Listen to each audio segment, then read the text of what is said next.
गुरुजी राधे राधे जी। मेरे बच्चे को लेके आई हूँ गुरुजी मैं आपके पास में। ये चलने बोलने में इसको तकलीफ है। खुश रहिए, भगवान सब ठीक करेंगे, चिंता ना करिए। और किसका प्रश्न है?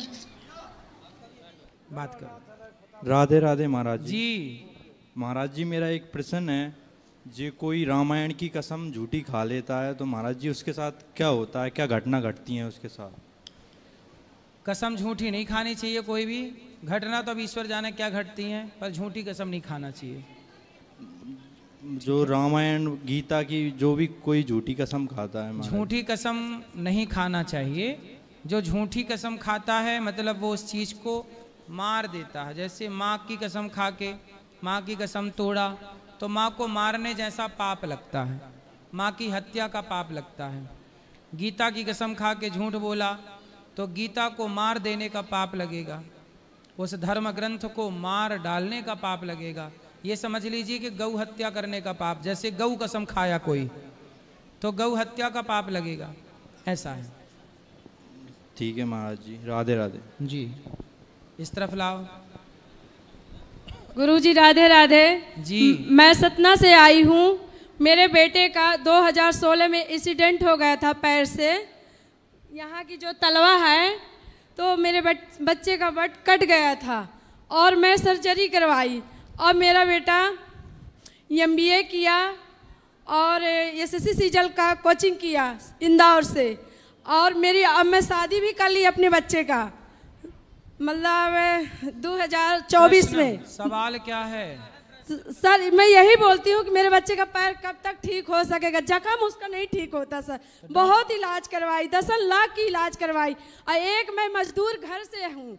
डॉक्टर क्या बोल रहे हैं? बोले हैं कि डॉक्टर साहब कि आपके बच्चे का पैर ठीक हो गया है, हमेशा पैर इसी तरह रहेगा। शुगर तो नहीं है उसे? सर नहीं है उसको शुगर, पंडित जी। शुगर नहीं है तो ठीक हो जाना चाहिए। घाव नहीं, उनके ठीक नहीं होते जिनको शुगर इत्यादि की दिक्कत रहती है। शुगर नहीं है तो घाव ठीक हो जाना चाहिए। डॉक्टर को दिखाओ, डॉक्टर ही ठीक करेंगे। और डॉक्टर जो बताएं अच्छे से डॉक्टर को दिखाना। आयुर्वेदिक डॉक्टरों को भी दिखा सकते हैं, वैद्य को, अच्छे पढ़े लिखे लोगों को, बस हो जाएगा, चिंता ना करिए। और गुरुजी उसके किस्मत में क्या लिखा है कि कुछ कमा कर माता पिता की सेवा कर सकता है कि नहीं कर सकता मेरा बेटा? नहीं कर सकता, करने वाले सब कर सकते हैं। जी जी। इच्छा शक्ति हो तो सब हो सकता है। इसलिए उसको बोला मन लगा के मेहनत करे, काम करे, कमाए और जरूर होगा। राधे राधे गुरुजी। जी। मेरा प्रश्न है कि निष्काम कर्म जो क्या है? कोई इच्छा ना रखना, बिना इच्छा रखे भगवान की शरण में रहना, नाम जप करना, भगवान की कथाएं सुनना, भगवान की याद में रहना, यही निष्काम है। कोई काम ना हो। हम प्रभु की भक्ति करेंगे पर कुछ चाहेंगे नहीं, प्रहलाद जी की तरह। गुरुजी राधे राधे जी। मेरा एक सवाल है कि माँ लक्ष्मी नारायण जी के पैर क्यों दबाते हैं?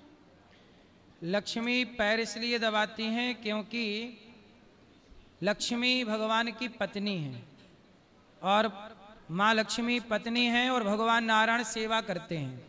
जो सेवा करते हैं, जो सबसे अधिक काम करते हैं, लक्ष्मी उन्हीं के पास होती हैं और भगवान नारायण के हृदय में भी और चरणों में भी लक्ष्मी जी का वास है।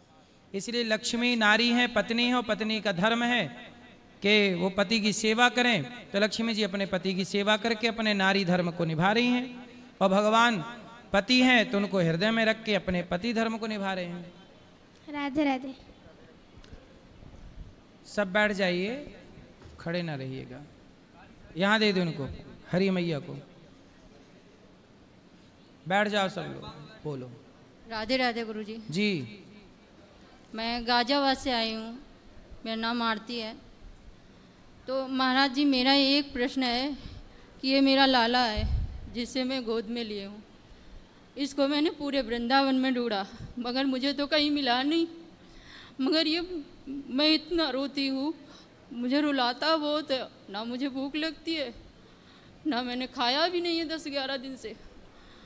मगर ये मिलता ही नहीं है। मिलेगा कहाँ? जिससे पूछती हूँ बोलते हैं कि कहीं नहीं मिलेगा। कौन नहीं मिलेगा? ये रहा। तो वो तो आपके गोद में है, मिलने क्यों का सवाल? वो तो है ही आपके पास। नहीं महाराज जी, ये गोद में तो है मेरी, ये तो मुझे भी पता है हाँ। कि मेरी गोद में है, मगर मेरा ये सवाल है कि ये मुझे बहुत रुलाते हैं। मैं अपने आप रोती हूँ, रात को उठ उठ के रोती हूँ, मुझे नींद अच्छा भी नहीं आती है। अच्छा है, भगवान की याद में रोना बहुत अच्छी बात है। तो मेरे 2 बच्चे भी हैं, मैं उनको भी तो देखना है। तो बच्चों को देखिए, उन बच्चों में ही अपने भगवान का दर्शन करो, उन बच्चों में ही ईश्वर का दर्शन करो और अपने कर्तव्य को निभाओ। बेटों को भी देखो, कितने बड़े बड़े बच्चे हैं। एक तो 12 साल की है, एक 8 साल की बच्ची है, 2 बच्ची है मेरी, तो और बच्चों ये में तीसरा लाला है। तो बच्चों में ही भगवान का दर्शन करो, उनको पढ़ाओ लिखाओ, काबिल बनाओ और सब में ईश्वर को देखो। भगवान कब मिलेंगे ये सवाल ही गलत है ना। लोग कहते हैं भगवान कब मिलेंगे, भगवान मिल चुके, अब पहचानने की देर है। अच्छा ये बताओ जी, आपके पति हैं? हाँ जी, पति तो हैं। तो पति कौन है? मानती हूँ पति परमेश्वर हैं। हाँ, तो पति लेकिन भगवान है। पति परमेश्वर तो मिल चुके हैं, माँ बाप भगवान के रूप में है, कोई दीन दुखी सब में ईश्वर है। अच्छा ये बताओ, हाँ जी, घड़े में क्या है? पानी है। घड़े में तो पानी है, पानी निकाल दो हाँ तो जी, क्या है? खाली है खाली है। जी, और क्या है? मिट्टी है बाकी तो। जी, घड़े में केवल मिट्टी है। हाँ हाँ, जैसे घड़े में है माटी, लेकिन आपको दिखाई क्या पड़ रहा है? घड़ा, हाँ जी, जबकि है वो क्या? मिट्टी। हाँ घड़े में मिट्टी है, घड़ा जैसा कुछ भी नहीं है, एक आकार को घड़ा कहा जाता है। उसी तरह है मिट्टी पर कहा जा रहा है घड़ा। उसी तरह आप जो देख रहे हैं सब है भगवान। जो दिख रहा है, आंखें जिसे देख सकती हैं वो ईश्वर ही है, ईश्वर के सिवा कुछ दिख ही नहीं रहा। परंतु जैसे कुम्हार से क्या बोला जाता है, भैया घड़ा दे दो, कोई ये नहीं बोलता घड़ा भैया भैया मिट्टी दे दो। उसी तरह लोग कहते हैं ये स्त्री है, ये पुरुष है, ये पेड़ है, ये पौधा है। व्यवहार में तो सबको कहते हैं ये स्त्री है, ये पुरुष है, ये पेड़ है, ये पौधा है, नदी है, समुद्र है, आकाश है, पानी है, लेकिन है सब में ईश्वर। जैसे है माटी पर दिख रहा है घड़ा, ऐसे है भगवान पर दिख रहा है संसार। इसलिए जो दिख रहा है वह ईश्वर है। इस दृष्टि से जब देखोगे कि ये भगवान है तो आपको फिर हर जगह ईश्वर का दर्शन होने लग जाएगा। ये विश्वास आ जाए कि ईश्वर ने संसार बनाया, सब में वही समाया है।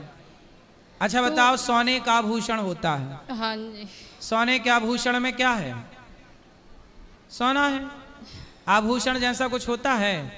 गले का हार, माथे की बिंदिया, हाथ की चूड़ी, कमर की करधन, हर आभूषण में क्या है? सोना है। पर हर आभूषण का नाम अलग अलग है ना। कान का झुमका, बाली, माथे की बेंदी, बाजूबंद, नाम सबके अलग हैं, सबके उपयोग भी अलग हैं, पर सब में एक ही सोना है कि नहीं? हाँ या ना? हाँ, उसी तरह नाम सबके अलग हैं, ये स्त्री, ये पुरुष, चींटी, हाथी, कुत्ता, बिल्ली, पशु, पक्षी, नाम सबके अलग अलग हैं, आकार सबके अलग अलग हैं, बोली भाषा सबकी अलग अलग है, पर सबके भीतर एक ही ईश्वर समाया हुआ है। जैसे हर आभूषण में एक ही सोना व्याप्त है। महाराज जी ये बात मुझे भी ज्ञात है, मैं अच्छी तरह से इस बात को जानती हूँ, मगर मेरा भाव इतना है कि मैं इसके बिना, मतलब ये मुझे बहुत रुलाता है, रोती बहुत हूँ मैं। अच्छा है ना, तो भगवान के लिए रोना बुरा नहीं है। भगवान के लिए द्रौपदी रोती हैं, कुंती तो माता रोती हैं, यशोदा मैया रोती हैं, गोपियां रोती हैं, भरत जी रोते हैं। राम के वियोग में भरत जी 14 साल रोए। भगवान की याद में रोना ही भक्ति है, यही सच्ची भक्ति। महाराज जी अब मेरे पति कहते हैं कि तुमने इनको रख रखा है ना, तो तुम्हारी चिता में आग भी यही लगाएंगे, मैं नहीं लगाऊंगा। नहीं ठीक है, पति अपनी जगह सही है, आप भी अपनी जगह। देखो आप ना भक्ति कर रही हो, हाँ, पर पति है ना, नहीं मानते वो। कोई बात नहीं, सब एक से नहीं होते। हम चाहते हैं कि सब हमारे जैसे हो जाएं, पर सब तो देखो गुलाब, बगीचे में सब तो गुलाब ना होंगे, कुछ चंपा भी रहेगी, कुछ अन्य पुष्प भी रहेंगे। बगीचे में सारे आम तो नहीं होते, बबूल भी होता है, नीम भी होती है। उसी तरह सबकी विचारधाराएं अलग अलग हैं। आप पत्नी हो ना, तो पति को लगता है कि मेरी पत्नी मुझे प्रेम करे, मुझे भोजन दे। अब आप दिन भर पूजा में लगी रहती होगी, नहीं तो पति परेशान हो जाते नहीं होंगे। महाराज जी, मैं पूजा नहीं करती हूँ, मुझे इतना पूजा में टाइम नहीं, मैं जॉब भी करती हूँ। तो अपने पति को टाइम लेकिन दिया करो। रात दिन में बस इन्हीं का नाम नहीं, जपती आप अपने पति को टाइम नहीं देती हो? देती हूँ। टाइम दिया करो, पत्नी का धर्म निभाओ। आप भक्त का धर्म तो निभा रहे हैं भगवान से। मैं नहीं इनके पीछे चलती हूँ, ये मुझे परेशान करते हैं। 2 अच्छा महीने है। से तो कुछ ज्यादा ही कर रहे हैं। आप बहुत भाग्यशाली हैं कि आपको भगवान परेशान कर रहे हैं, वरना लोग भगवान को परेशान कर रहे हैं। वरना भक्त भगवान को परेशान करता है, ये दे दो, ये दे दो, ये कर दो, ऐसा हो जाए, हम मुझे लड्डू कुछ चढ़ाएंगे, ये हो मुझे जाए। कुछ इनसे चाहिए भी नहीं। हाँ। मैं इनसे कुछ नहीं मांगती हूँ। बस मुझे थोड़ा अपने बच्चों को 8 साल का मुझे टाइम दे दें तो मैं उनको सेवा कर सकूँ, अपने बच्चों की भी। तो बच्चों की सेवा करो, तो पढ़ाओ लिखाओ। अब ये इस टाइम दे नहीं रहे हैं, मैं क्या करूँ? मुझे तो यही लगता है कि किसी मंदिर में बैठ जाऊँ, जब तक यहाँ आए ना तब तक वहीं बैठी रहूँ। हाँ, तो आप देखो, आप बैठी रहोगी अच्छा है, लेकिन आप भगवान को पा चुकी, पाना बाकी है ऐसा मैं नहीं कहता। अच्छा, भगवान आपको मिल गए। कैसे मिल गए? हमें तो दिखते ही नहीं है। पति कौन है आपके? पति तो परमेश्वर है, वो तो हम भी मानते हैं। तो उन्हीं में देखो अपने भगवान, बच्चों में अपने भगवान देखो, सब में ईश्वर है, ना जाने किस रूप में नारायण। महाराज जी, मैं आपको बता दूं, मैं सर्वव्यापक सब में ईश्वर देखती हूँ। जैसे कुत्ता है, बिल्ली है, भगवान, भैंस है, गाय, सब में। हाँ, पति में, बच्चों में, सब में देखती हूँ। मेरा भाव ऐसा है। सही है, सही और मैं ये भी चाहती हूँ कि लगता है मुझे कि जब प्रभु की असली कृपा होती है, जब सब में भगवान की छवि दिखाई दे। मुझे ये भी ज्ञात है, लेकिन इन्होंने जो मुझे पागल कर रखा है कि रुलाना और ये परेशान करना, जो हम नींद नहीं आती, खाना नहीं अच्छा लगता है, ये क्या है? ये मेरे समझ में नहीं आता। तो भोजन कौन बनाता है? मैं ही बनाती हूँ। तो अच्छा स्वादिष्ट बनाया करो।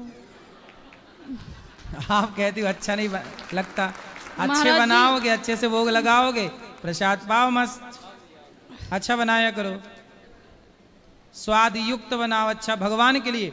ये मत सोचो हमें खाना, ये भाव से बनाओ, भगवान के लिए बना रहे, भोग लगा के खाओ। इन्हीं के लिए बनाती हूँ। हाँ, तो इनको बना के खाया भी करो। खाया नहीं करती आप? खाती तो हूँ, लेकिन अब 24 घंटे में एक आध बार थोड़ा बहुत खा लिया तो खा लिया, वरना खाने का मन नहीं करता है। तो एक बार में खूब ढेर सारा भर भर के टट्ठ भर के भात खा लिया करो।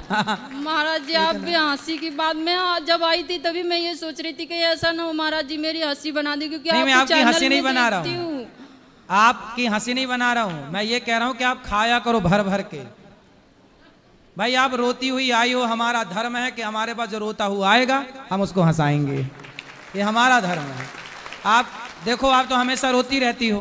हाँ। घर में बैठी, मंदिर में बैठी, पति के पास, समाज में रो ही रही हो, एक हमारे पास आई हो तो कम से कम हम तो आपको हंसा दें। तो मैं एक अपने गाना सुना था जो कि तेरे मेरे रोने पे तुझको जो आए हंसी, तो मैं रो रो के तुझको रुलाती रहूं, हंसाती रहूं।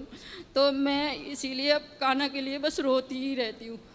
कन्हैया को एक रोज रो कर पुकारा, तो आता ही नहीं है। कृपा पात्र किस दिन बनूंगा तुम्हारा।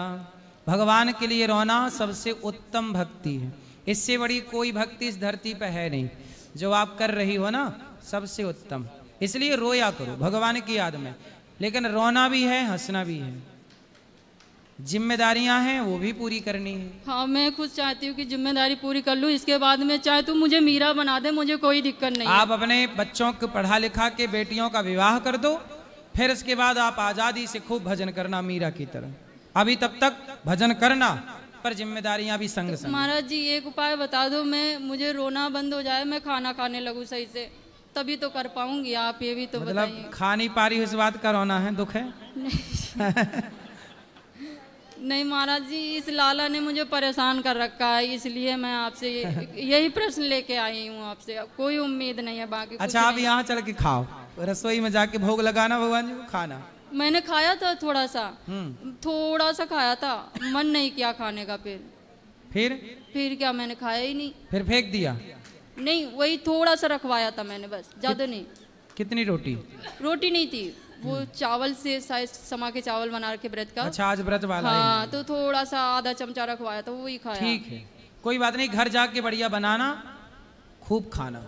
महाराज जी 15-20 खाना तो रोटी मैं तो खा इतना लेना। अच्छा बनाती हूँ कि आप भी आओगे तो खाओगे तो बहुत स्वादिष्ट बनाती हूँ। चलो हम आएंगे तो खिलाना। आएंगे, ठीक है महाराज जी। गाजियाबाद में रहती हूँ मैं। राधे राधे। चलो खुश रहो, भगवान सुखी रखें आपको। राधे राधे गुरुजी।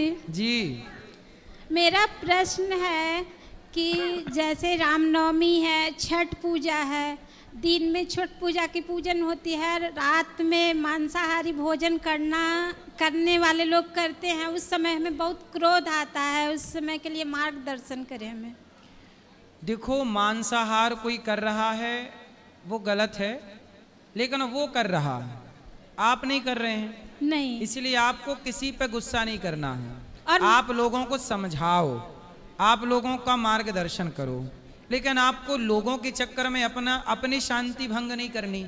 और माँ का आदेश हो कि हाँ दो इस चीज में पैसे, तो हमें गुस्सा आती है उस वक्त। पैसे कौन मांगता है? पैसे माँ जैसे जमाई हो घर के, तो उसको देने के लिए, इस खाने के लिए, तो हम कहते हैं तो नहीं। जमाई कौन है आप? मतलब मेरे ननद का हस्बैंड हुए और भी। तो आपके मतलब ननद अपना के पति पैसा मांगते हैं? नहीं, सासू माँ देने के लिए प्रेरणा करती हैं कि क्यों नहीं दोगी, खाने वाले खाएंगे। अच्छा, मांस खाने का पैसा वो लेते हैं आपसे? हाँ, तो मांस खाएं वो पैसा हाँ, लें आपसे? हाँ, क्योंकि हम उस घर के हैं ना सदस्य भी, तो बेटा बहू है। तो वो क्या चंदा करते हैं खाने के लिए? नहीं, जब मेरे घर में आए तो सबके घर भैया थोड़ा दे रहे। मेरे घर में आए तो जमाई का सेवा करना हमारा धर्म तो जमाई घर में आके बकरा ही खाता है? कैसा जमाई है? उसे दाल रोटी अच्छी नहीं लगती? नहीं, भिंडी की साग और कढ़ी अच्छी नहीं लगती? नहीं, उसे बकरा चाहिए? हाँ, बस वही सब चाहिए। कैसा दमाद है बताओ? और बकरा खाने आता है ससुराल, और इसके लिए गजब का दमाद है भाई। और इसके लिए मार रूठ जाती है, नहीं देते हैं। अच्छा, मार उठ जाती है कि हमारे दामाद को बकरा नहीं दिया। ले, उस समय हम सोचते हैं कि हम क्या करें। क्या करो? तो आज वो बकरा खा रहे, केवल बकरी खाते हैं कि भैंसा ऐसा भी खाते हैं? अब पता नहीं क्या खाते, हम नहीं जानते गुरुजी ये चीज। तो सास आई हैं आपकी? नहीं, आती तो उनसे बात करते कि दामाद को काहे बकरा खवाती हो? नहीं, वो नहीं आए। अच्छा, मांस खाने वालों से सवाल है, उनसे पूछना, अपनी सास से। हाँ। और अपने दामाद जी से, मतलब आपके ननद के पति से। हाँ। उनसे पूछना कि मांस तो खाती हो, जैसे सास खवाती है बकरे का मांस, तो कल को सास जब तय हो जाएगी तो सास का जो मांस रहेगा वो कौन खाएगा? नहीं ना, तो दामाद जी उसे भी खाने आएंगे क्या? पता नहीं, क्योंकि मांस तो मांस, चाहे बकरे का हो चाहे कुत्ते का हो, खाने वाला कुत्ता का भी खाता है, सुअर का भी खाता है, और खाने वाला इंसान का भी खाता होगा। कौन पता, किसे पता कि ना खाता होगा? वही मांस खाने वाला जो बकरा खा सकता है, हिरण का मांस खा सकता है, भैंस का मांस खा सकता है, वो आदमी का नहीं खाएगा, इसकी क्या गारंटी है? क्यों है कोई गारंटी? अब उसकी थाली में आदमी का मांस परोस दिया जाए तो वो तो मांसाहारी, वो तो खा ही जाएगा। तो सास का ही मांस उसे दिया जाए तो खाना जाएगा? नहीं, घर से अगर नाराज होके चले जाएं तो होता है कि जमाई भगवान तुल होता है। अरे ये दामाद भगवान थोड़ी है जो मांस मांग रहा है, ये थोड़ी भगवान है कि मांस खाए जा रहा है, मांग मांग के खा रहा है। बकरी चाहिए उसको, बताओ। नहीं, घर में आए तो सेवा करना हमारा तो कढ़ी भात खिला के सेवा करो। नहीं, उससे सेवा खीर खिला के सेवा करो। उससे संतुष्टि सेवा नहीं होती। अरे तो ये बातों वाले नहीं है, फिर लातों वाले हैं। ये बातों वाले नहीं है फिर। राधे राधे गुरुजी। राधे राधे। राधे राधे गुरुजी। जी। राधे राधे गुरुजी। जी। मेरा प्रश्न है कि दशहरा को किसका वध हुआ था? दशहरा को किसका वध हुआ था? दशहरा को किसी का वध नहीं हुआ था। दशहरा को किसी का वध नहीं हुआ था। हम लोग मानते हैं कि दशहरा के दिन रावण मरा, जबकि रावण दशहरा के दिन नहीं मरा। संत जनों का कहना है कि दशहरे के दिन रावण को मारने की योजना बनी थी। और मैं आपको एक दशहरे के दिन रावण को मारने की क्या बनी? योजना। तो राम जी ने दशहरे के दिन ही दशहरे के दिन ही योजना बना के हनुमान जी को विदा किया कि जाओ चारों तरफ खोजो कहाँ है सीता। तो योजना बनी, इसलिए जब योजना बनी तो राम ने जिस तारीख को योजना बनाई तो भक्तों को लगा कि अब जिस दिन योजना बन गई समझो रावण मर गया, इसलिए उस दिन को ही रावण का मरण मान लेते हैं, किसी दिन मरा रावण। और मैं आपको एक श्लोक सुनाना चाहती हूँ जी। ओम कृष्णाय वासुदेवाय हरये परमात्मने प्रणतक्लेशनाशाय गोविंदाय नमो नमः। वाह सुंदर। चलो राधे राधे। राधे बेटा। राधे राधे गुरु जी। जी। मैं बिहार रामनगर से आया हूँ। मेरा प्रश्न है कि मेरे पिताश्री जो है, हमारे जन्मदाता पिता जो हैं, वो विगत 25 वर्ष से भगवान भोलेनाथ के सेवा में वो चले गए हैं, घर छोड़कर। कहाँ चले गए? भगवान के भक्ति में चले गए, वो सन्यासी धर्म सन्यास ले लिया जी आपके पिताजी ने? जी सही है। आज 25 साल से उनका कोई मतलब हमारे पास उनका कोई खबर नहीं है, ना वो आते हैं ना उनसे कभी हमसे भेंट होता है। अब हम क्या करें, हम पुत्र होने के नाते मैं क्या करूं? तो आप पुत्र होने के नाते अपने पिता का जो कर्म है वो करिए। पिता को अब जो 25 साल हो गए ना, तो अब आज पिता होते तो कितनी उम्र होती पिताजी की? लगभग 60 से ऊपर ही होता। आप कितने साल के हो? 22 साल 42 साल के। 42 के आप हो। आप सबसे बड़े हो छोटे हो? हम भाई में छोटे, हम 3 भाई हैं। तो बड़ा भाई कितने साल के हैं? वो हमसे 6 साल का बड़ा है। अच्छा, और आप 42 के हो? जी। तो 48 के बड़े भैया होंगे आपके? जी लम। ठीक है, तो 48, 49, 50 तो 70 प्लस होंगे फिर आपके पिताजी लगभग। लगभग वो सही होगा हैं? लगभग 70 प्लस होना चाहिए जी। ठीक है, तो आपके पिताजी अब कोई संबंध नहीं है। उन्होंने तो अपना देखो, जब पिताजी ने संन्यास लिया तो पिताजी ने अपना पिंडदान कर दिया होगा, तो अब आप अपने पुत्र के धर्म के नाते पिता का श्राद्ध करना, पिता का सब कार्य करना स्टार्ट कर दीजिएगा। पिता का क्रियाक्रम हम कर सकते हैं? हाँ, क्रियाक्रम क्या करेंगे, अंतिम संस्कार क्या करेंगे, क्योंकि उनकी तो बॉडी है नहीं ना। नहीं। संन्यास लेने के बाद परिवार के लिए तो वो अलग हो गया। उसके बाद जिस दिन संन्यास लिया था उन्होंने, उसके बाद आप पुत्र धर्म निभाते रहते, अपना जो काम करना है अपने दादाजी के लिए तर्पण, श्राद्ध, पिंडदान सब करिए। तो वो कब करना होगा, कैसे करें हम? अब उनकी वो तिथि पता है जिस तिथि को उन्होंने वो लिया संन्यास? नहीं, हमें इसके बारे में कोई पता नहीं। अच्छा, कोई बात नहीं। फिर आप कोई भी एक तिथि मान करके, जैसे आपके दादाजी हैं? नहीं, वो नहीं। दादाजी की तिथि पता है? नहीं। उनकी मृत्यु की तिथि? नहीं। इसलिए कोई तिथि पता ना हो तो श्राद्ध पक्ष की अमावस्या को मान लिया जाता है जी। श्राद्ध पक्ष की क्या मानी जाती है? अमावस्या। जो नहीं जान पा रहे हैं कि हमारे दादा परदादा की तिथि कब है मृत्यु की, तो वो श्राद्ध पक्ष की अमावस्या को तिथि मान करके उस तिथि में श्राद्ध पिंडदान करते हैं। और पूरी 15 दिन भी आप करें थोड़ा थोड़ा तो 15, क्योंकि तिथि प्रतिपदा से लेके अमावस्या तक होती है, तो इन 15 में कोई ना कोई एक तिथि होगी ही। ठीक है, तो आप ये तिथियों में कर सकते हैं। आगामी जो आएगा पितृपक्ष, उसमें आप पिंडदान, श्राद्ध, तर्पण जो करना चाहें तब से करें।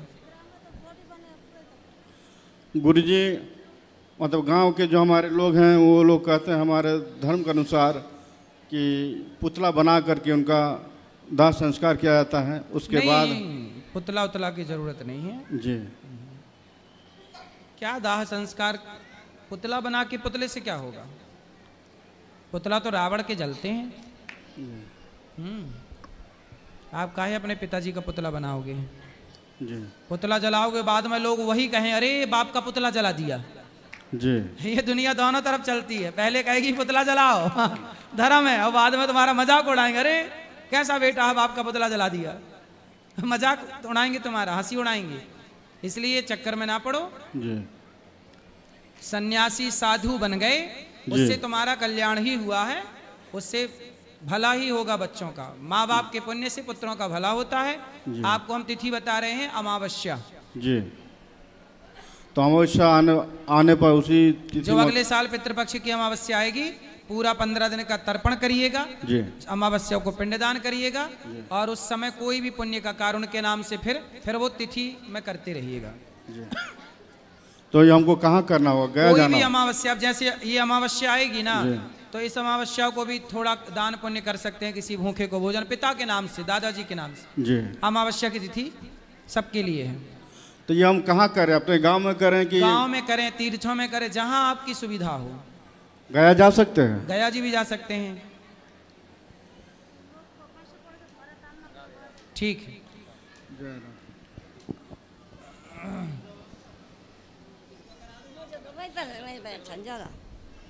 मैया। हेलो। हाँ मैया। बेटा राधे राधे। जी। मैं दिल्ली से आई हूँ। बोलो मैया, कैसी हो? गोपाल की। अब तो मैं ठीक हूँ। अच्छा। बस अभी मैं से चला फिरा कुछ नहीं जाता। बताओ मेरे ला कोई सेवा। मैं गोपाल की अपने गुरुजी की मारी आई हूँ। उनका कभी गुरुजी बोलते हैं चलते चलते सांस रुक जाए। चलते चलते सांस? हाँ रुक जाए, तुम बोलते नहीं। हमारी भी रुक जाएंगी किसी दिन, इस वजह से मिलना आई हूँ। सांसों का क्या भरोसा, सांसों का क्या भरोसा, रुक जाए चलते चलते, रुक जाए चलते चलते, सांसों का क्या भरोसा, रुक जाए चलते चलते। अच्छा आ गया, बढ़िया, सही कहा। सांसों का क्या भरोसा, कब रुक जाए, इसलिए जो बची सांसें हैं भगवान के चरणों में अर्पण कीजिए। गुरुजी तुम बहुत बढ़िया काम कर रहे, हम तुम्हारे साथ सब हैं। अच्छा, बहुत अच्छा काम कर रहे तुम। मैं यहीं से कथा सुनती हूँ, वहीं से तुम्हें दुआ देती हूँ। बिल्कुल, खूब बढ़िया काम चले, खूब तुम्हारी जिंदगी दे भगवान, हमारी भी जिंदगी तुम्हें दे। खुश रहिए, आप माओ का आशीर्वाद है। और ये दिल्ली से आई महाराज जी। जी जी मैया। बेटा जीता रह, सुखी रह तू। जी जी मैया, आशीर्वाद आपका बना रहे। राधे राधे। दिल्ली से आई हूँ। जी जी, दिल्ली से, सुन लिया मेरी माँ। गुरुजी सबसे पहले तो मुजफ्फरनगर वालों की तरफ से राम राम। राम राम। मुजफ्फरपुर वाले नगर वालों को राम राम। मुजफ्फरपुर वालों को मुजफ्फरनगर। मुजफ्फरनगर जी, सब मुजफ्फरनगर वालों को राम राम। राम राम जी। तो अभी आप गाना गा रहे थे, सांसों का क्या लेना था, मुझे डर लग गया।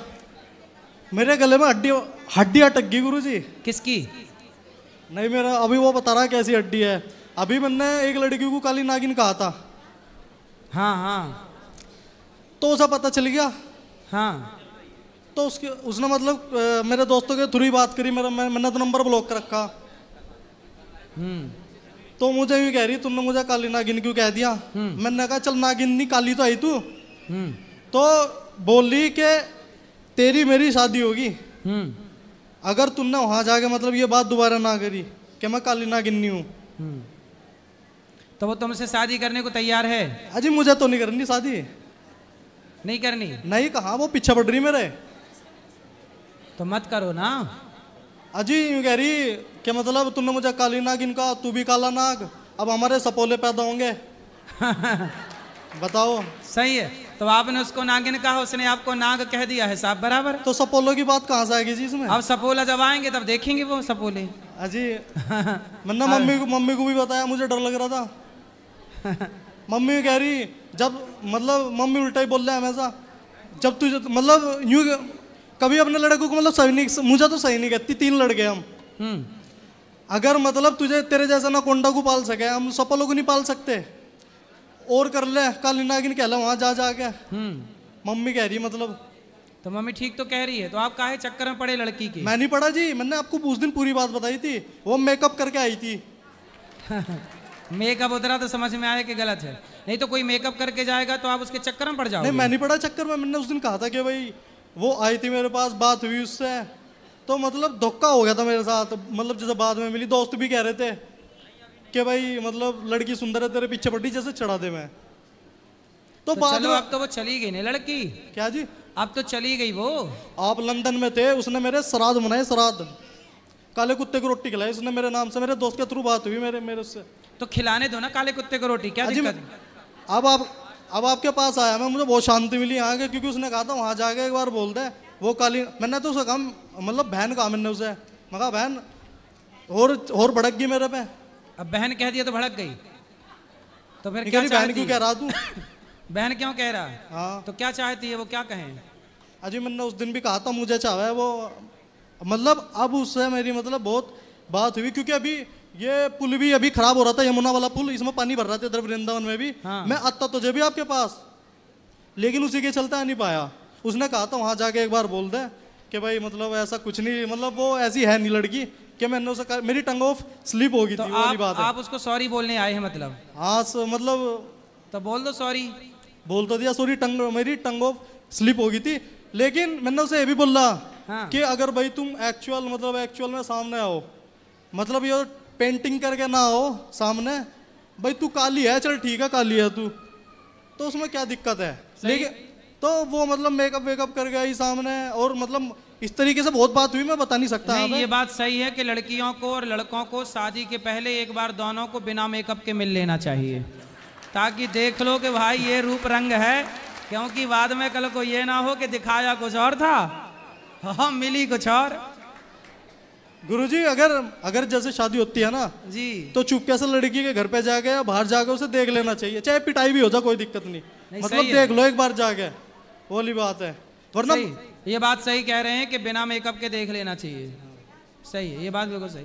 तो अब जो आपकी होगी शादी उसको देखना बिना मेकअप के। हाँ जी मैं तो सीख गया, अब तो देखूंगा। और मतलब वैसे ये मेकअप वेकअप वैसे करना नहीं चाहिए वैसे, क्योंकि ये मतलब जो नेचुरल चीज है ना वो छुप जाती है। तो आप ये समझाओ। अब अच्छा गुरुजी हम यहाँ सारे लड़के हैं, लड़के मतलब अधिकतर चाहे काले पेले नीले धोले कैसे ही हैं, लड़के ओरिजिनल मतलब ऐसे ही, मैं भी मुँह उठा के आ गया ऐसे ही, कहीं मुँह नहीं धोया कुछ नहीं, तो मतलब ये एक ओरिजिनलिटी होनी चाहिए। सही है। तो ये अपने क्षेत्र की बहन बेटियों को समझाना। अजी मैंने तो बहन ही कहा उसे, मैं तो डर गया उससे। और गुरुजी एक बात बतानी भूल गया, कृष्ण भगवान के सामने खड़ा, जिस दिन ये वाक्य हुआ ना, जिस दिन मैंने उसे काली नागिन कहा, उसी दिन मेरे घर में उसी वक्त बल्कि मुझे बाहर जाकर मम्मी का कॉल आया था कि सांप आ गया घर में। मैंने सोचा वो मतलब भेष धारण करके आगे दिखा, भाई मैं डर गया, मैं नहीं गया उस दिन घर पे। अब बताओ समाधान क्या है? समाधान तो गुरुजी मैंने तो अभी कह दिया, टंग ऑफ स्लिप थी। ठीक है, काली नागिन बिल्कुल मतलब उसके सामने कान पकड़ के उठक बिठक मार लीजिएगा। अजी बोलना सॉरी शक्तिमान। सर सॉरी गुरुजी, मैंने तो ये कहा था कि भाई कुछ मतलब तेरी कुछ मतलब कुछ डिमांड हो ऐसा कि भाई जैसे तू पीछे पड़ रही कुछ मतलब चाहती हो कुछ। मैंने कहा था चल कुछ खा पी लिए, जैसे दोस्त यारों में कहते हैं कि भाई चल ऐसा ऐसा मैं तेरे अकाउंट में पैसे दे दूंगा, मतलब मेरी बहन मेरे तू पीछे ना पड़े। फिर यूँ कह रही मैं तेरे पैसों की बुक्की हो गया। मतलब मैंने उसे बहुत कोशिश करी मनाने की, मन नहीं, उसने सिर्फ यूं कहा वहां चला जा गुरुजी के पास। अब समाधान तो हो गया ना, अब तो आपने सॉरी बोल दिया अजी, अब तो बात खत्म। नहीं समाधान तो नहीं, ये मतलब चलो मैं आपके पास आ गया, मैंने बोल भी दिया, ये बात कहीं दोबारा ना उठ जा। अभी मैं यूपीएसआई की तैयारी कर रहा, यानी उत्तर प्रदेश दरोगा, तो मुझे चपड़ासी भी नहीं रहने देने की वो। मैं तो सोच रहा था आप लंदन गए क्यों? कौन? आप। अरे तो आपकी नागिन आपको परेशान कर रही है, हमें काहे रोक रहे हो अपने हमारे काम से? हम तो जाएंगे, कथा सुनाएंगे, अपना काम करेंगे। जी मतलब मैं ऐसा सोच रहा था पर्सनल, मेरी नागिन नहीं है जी वो है। मैं कोई सपेरा थोड़े ही। आप नहीं पाला है? अजी मैंने उसके माँ बाप ने पल्ला उसे जी, मैंने क्यों पल्ला, मतलब मैंने नहीं पल्ला उसे, वो बस ऐसा हो गया, वो एक फ्लो चल पड़ा काली नागिन कोई वाला। बात नहीं, अब बताओ प्रश्न क्या है? प्रश्न तो बस जी यही है कि आपके यहाँ गए, आपके पास मिल गए, हो सकता है अब मैं मतलब थोड़ा मतलब उससे बच जाऊं, क्योंकि यूपीएसआई के एग्जाम भी आ रहे हैं मेरे। पढ़ाई लिखाई करो मेरे दोस्त। अजी मैं तो पढ़ी रहा, लड़की वड़की के चक्कर में ना पड़ो, ना तो लड़कियां लड़कों के चक्कर में पड़े और ना तो लड़के लड़कियों के चक्कर में पड़े। यदि चक्कर में पड़े तो आपका भविष्य खराब होगा होगा होगा, कोई नहीं रोक सकता। यदि आप यहाँ से बच गए, लड़का लड़की के चक्कर से बच गए, तो आप जरूर कामयाब होंगे, सफल होंगे और इतिहास में आपका नाम लिखा जाएगा, कामयाब लोगों में आपका नाम होगा। और चक्कर में जो पड़ा सो ना घर का रहा ना घाट का रहा। हाँ, चाहे लड़की हो चाहे लड़का है, चाहे लड़की हो चाहे लड़का, कोई भी हो, दोनों के लिए। हाँ जी, हाँ जी। और गुरुजी एक बात, जो मतलब आप काम कर रहे हो बहुत बढ़िया कर रहे हैं। हमने सारा काम देख लिया आपके, मैं 3-4 बार आ चुका यहाँ पे, मतलब प्रेम घूमने बरसाना में। बहुत बढ़िया काम कर रहे हैं, व्रत माता की सेवा, ये जो आप लंगर चला रहे बहुत बढ़िया। अगर कोई किसी भिखारी को 10 रुपये भी दे तो उसे दोबारा दे नहीं सकता वो। आप परमानेंट मतलब सेवाएं कर रहे हैं उनकी, बहुत बड़ी बात है। गौशालाएं हो गई, छात्र पढ़ा रहे हैं आप, और समाज में जो भी आप बात कह रहे हैं ना समाज को लेकर, वो बिल्कुल 100 में से 1000% सही है। इससे चाहे किसी को मिर्ची लगे चाहे कुछ लगे, आपकी बात मतलब बिल्कुल सही है। जो समाज में कुरीतियां चल रही है ना, ये बहुत गलत चल रही है कुरीतियां। उन कुरीतियों को समाप्त करने का ही हम प्रयास करते हैं। तो कुछ मीडिया वाले, कुछ लोग उसे हमारा विरोध करते हैं जी, क्योंकि समाज में कुछ लोग गलत हैं, तो जो गलत हैं वो अपने को गलत स्वीकार नहीं करना चाहते, मानना नहीं चाहते। जी, उनका काम यही है कि मतलब धुएं को आग बनाना वापस से। सही है। बहुत बहुत धन्यवाद गुरुजी, राधे राधे। खुश रहिए, खुश रहिए। गुरुजी राधे राधे जी। गुरुजी हमारे 2 प्रश्न हैं। बोलो। पहला तो ये है, अभी आएंगे भैया, निश्चित आपसे बात करेंगे। बोलो। पहला प्रश्न है, जैसे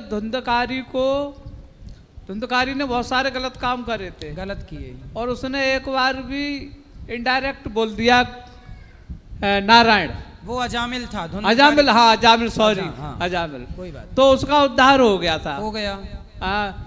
तो क्या मेरा भी हो सकता है? तो आप अजामिल हो क्या? मैंने भी बहुत सारे गलत काम किए हैं गुरुजी। क्या क्या गलत काम? थोड़ा आगे आ जाओ, वो हवा लग रही है उसकी कूलर की। बहुत सारे गलत काम किए हैं गुरुजी मैंने। कोई बात नहीं, यदि आपने गलत काम किए हैं और आप मानते हो कि मेरे से गलती हुई, हाँ जो व्यक्ति अपने पाप को स्वीकार कर लेता है, हाँ जी, तो जैसे ही व्यक्ति स्वीकार करता है और ईश्वर से कहता कि प्रभु मैं पापी हूँ, मुझे पता चल गया कि मैं बहुत बड़ा पापी हूँ, जिस दिन व्यक्ति अपने पाप स्वीकार करता है उसी दिन उसके आधे पाप तो नष्ट हो जाते हैं, क्योंकि स्वीकार कर लिया। दूसरा, जब व्यक्ति भगवान की शरण में चला जाता है तो भगवान कहते हैं अहम त्वा सर्व पापेभ्यो मोक्षयिष्यामि मा शुचः, तो माँ में कम शरणम ब्रज। भगवान की शरण में जाओ, भगवान का नाम जपो। जैसे आग की एक चिनगारी बड़े से बड़े जंगल को जला के राख कर सकती है, उसी तरह भगवान का एक नाम, भगवान की शरणागति बड़े से बड़े पाप को जलाकर समाप्त कर सकती है। भगवान सब कुछ कर सकते हैं, इसलिए शरण में रहो, नाम जप करो। भगवान की शरण में पहुंच चुका हूँ, काफी साल हो गई हैं, अब गलती ना करें, सारे काम छोड़ दिए। बस अब ये हो कि जो पाप हमने कर चुके अब वो दोहराए ना जाएं, शरणागति के बाद वो पाप ना हो। हाँ, नहीं दोहरा रहे साहब। बस दूसरा प्रश्न ये है कि जैसे परिवार में कोई खत्म हो जाता है तो तेरह भी करते हैं, हाँ, उसमें ब्राह्मणों को भोजन कराना चाहिए। ब्राह्मणों को कराना चाहिए, गरीबों को श्राद्ध डालते हैं तो उसमें भी, श्राद्ध में भी ब्राह्मणों को भोजन कराना चाहिए। हाँ, यदि ब्राह्मण ना करें तब क्या करें साहब? मानदान, आपके मानदान होंगे, मानदान को भोजन कराइए। अच्छा, कोई दीन दुखी है, कोई भिखारी है, कोई भूखा है, कोई प्यासा है, एक प्रश्न, जरूरतमंद है, उसे खिलाइए। एक प्रश्न और है गुरुजी, जैसे हमारे अड़ोसी पड़ोसी कुछ लोग ऐसे हैं परिवार के भी, वो जलन बहुत रखते हैं हमारे से और उनके साथ हम कुछ बुरा भी करते नहीं हैं। तो आप बहुत पैसे वाले होंगे? हाँ, हम तो नहीं कह सकते कुछ। तो हाँ है, मतलब अच्छे संपन्न हैं आप, ठीक ठाक है सब? सब ठीक है साहब। मतलब 20-25 किलो सोना है आपके पास? नहीं, ऐसा तो कुछ नहीं है साहब। ऐसा तो गुरुजी कुछ नहीं है, यह है कि मतलब ठीक ठाक है, अपना काम चल रहा है। तो देखो ऐसा है, जो आदमी सफल है, संपन्न है, उसी से लोग जलते हैं। यदि आपसे कोई जल रहा है, आपसे कोई ईर्ष्या बेवजह कर रहा है, तो समझ लो कि आप सफल हैं। सफल व्यक्ति से लोग ईर्ष्या करते हैं, जलते हैं, वरना दो कौड़ी के लोगों से कौन जल रहा है? हैं? जिनके पास कुछ नहीं है उनकी तरफ देखो कौन रहा है। तो ऐसे में क्या करना चाहिए? सफल होंगे तो जल रहे हैं, जलने वालों को जलने दो। राधे राधे गुरु। आप भगवान की शरण में रहो, आप द्वेष घृणा ना पालो। राधे राधे गुरुजी। जी बेटा बोलो। मैं राजस्थान से आई हूँ। अच्छा बताओ बेटा। प्रश्न कोई नहीं है। अच्छा चलो फिर यहाँ ले आओ, ये मैया खड़ी हो जाओ। वो झोला लेके आप ही आई थी, कहाँ झोला आपका? अच्छा, हम आपके झोले से पहचानते। चलो, जय श्रीमान नारायण। कागज लिख के आपने दिया था? चलो फिर, हाँ बोलो। जय श्रीमान नारायण जी। पहले तो गुरुजी आज आपकी बच्ची का जन्मदिन है, वो मेरी बेटी यानी कि। अच्छा, उसको बहुत बहुत शुभकामनाएं। उसने कल उसके माताओं के लिए वो सुबह 9 बजे कुछ खाने को दिया। ठीक है, ठीक है, धन्यवाद इस बात का कि आपने अन्नदान किया। तो उसको खूब खूब बधाई दो, खूब मेहनत करे। बिल्कुल, बार बार दिन ये आए, बार बार दिल ये गाए, तुम जियो हजारों साल, ये मेरी है आरज़ू। Happy birthday to you, happy birthday to you, happy birthday to you, मैया की बेटी। हैप्पी बर्थडे बेटी गुरुजी, आपकी बेटी, मेरे बच्चे नहीं है, वो आपके हैं, भगवान के दिए हुए हैं। चलो, आपकी बेटी का हो गया हैप्पी बर्थडे टू यू। अब बताओ क्या? दूसरा ये जो लोग मास्क के बारे में बात करते हैं कि हम मास्क खा रहे थे, हमारा पति खाता है या हमारे खाते, तो मेरे भी ससुराल में भी है, मगर मेरे पति और मेरे मायके में कोई नहीं खाता। अच्छा, तो इसका ये है कि जब किसी आदमी की डेथ हो जाती है, किसी इंसान की डेथ हो जाती है, तो उसको शमशान घाट में जाकर जला दिया जाता है, उसकी पूरी धुला के। तो इसी तरह ये पता नहीं कितने दिन का बकरा काटा होता है या मच्छी को काटते हैं। जब एक लाश इतने दिन घर में हम रखते हैं, उसमें रात को रखते हैं, सुबह तक उसकी स्मेल आनी शुरू हो जाती है। हाँ, या वो फूल जाती है। तो वैसे भी हमारे से पानी निकलता है ना, तो हम पीछे हो जाते हैं कि ये पानी उसका आ रहा है। तो क्या एक जानवर को शमशान घाट अपने पेट के अंदर बनाते हैं? वो शमशान घाट है। लोग, हम अपने माँ बाप को तो वहाँ शमशान घाट में उनका करते हैं। तो ये लोग जो मांस खाते हैं, अंडा खाते हैं, मीट खाते हैं, ये अपने अंदर शमशान घाट बनाते हैं। सही है कि नहीं? सही तो है। दूसरा ये जो आपके, मैं तो खैर बहुत देर बाद आई हूँ, मैंने देखा अभी भी आप जब ये कहाँ जाके आए हो, लंदन, तो इधर भी पुतले, मैंने वीडियो में देखा था, पुतले जला रहे थे। उससे पहले भी वो कह रही थी इनका जाके मुंह काला करो, इनको ये करो, ऐसे करो। उनको ये नहीं पता कि उनकी ये बातें कहने से पहले भगवान कहते हैं जो किसी का कुआं खोदते हैं ना, किसी के बारे पहले अपना खोदा जाता है। जो किसी के बारे में गलत सोचते हैं तो भगवान कहते हैं, एक माँ जब बच्चे को जितना मर्जी डांट ले, गाली निकाल ले, तो बच्चा गुस्सा नहीं होता, या माँ भी गुस्से नहीं होती। तो जब दूसरा गुस्सा होता है ना, जैसे आपके बारे में लोगों ने जो भी बोला है अच्छा नहीं, पर भगवान उनका बदला जरूर लेंगे। नहीं, भगवान क्योंकि आप तो कुछ नहीं बोल रहे। जैसे ना एक हम कुछ बोल रहे हैं ना हम कुछ बोलेंगे। भगवान से भी प्रार्थना है कि वो भी उनको 5 क्षमा करें। लेडीज यहाँ होके उनको यही नहीं पता कि आपके बारे में आपको बोलना क्या है। वो व्यासपीठ पे बैठ रहे हैं, वो एक गद्दी पे बैठ रहे हैं, दुनिया उनको पूज रही है।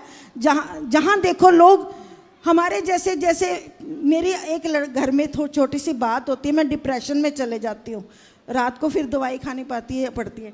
सिर्फ ये मुझे जल्दी लेके नहीं आते। क्यों? मुझे